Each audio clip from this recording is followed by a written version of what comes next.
Bonjour, je m'appelle Frédéric Van Oorschelde. Je travaille le verre depuis l'âge de 16 ans. En 1982, j'ai commencé ma carrière en faisant des néons pour les enseignes lumineuses. Après, vers l'âge de 30 ans, j'ai eu envie de faire du soufflage à la canne. Et donc, je suis retourné à l'école, d'abord assistant et ensuite souffleur de verre. Et à l'heure actuelle, j'ai mon propre atelier à Billotte. Ce qui me tient à cœur, c'est le travail en lui-même. Parce que quand je travaille le verre, en fait, j'arrive à rentrer dans la bulle et si on veut, je sors de la réalité, je sors du monde. S'il y a du public, je ne le vois pas, s'il y a du public, je ne l'entends pas. Et c'est ça que j'aime, c'est de rentrer complètement en osmose avec le verre.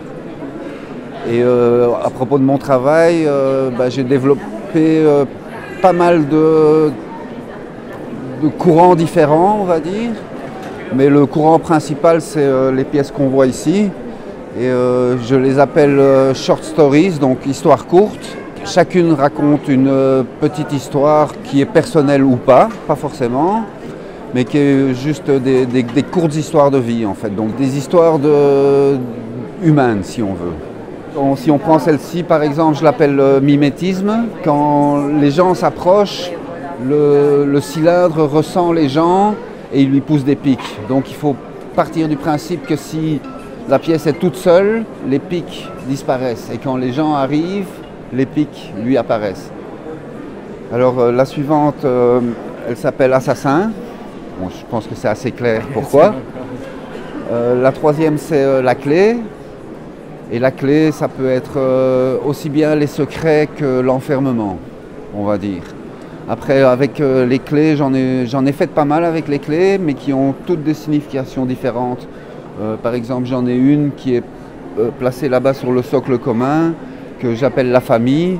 C'est 5 clés sur un anneau qui rattachent 5 cylindres en fait. Et ça symbolise la famille parce que si un des cylindres s'en va, il y a une clé qui pend dans le vide et le cylindre, lui qui est parti, il garde l'empreinte. Donc on garde toujours l'empreinte de sa famille, même quand on s'en va.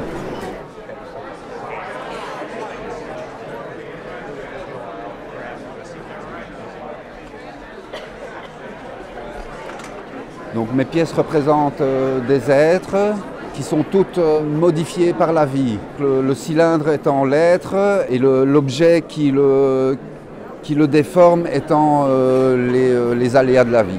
Voilà.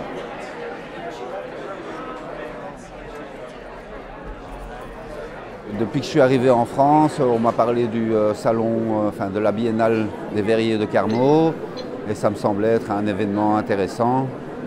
Et donc on a postulé, envoyé un dossier et ils nous ont gentiment pris et on est très très content d'être là.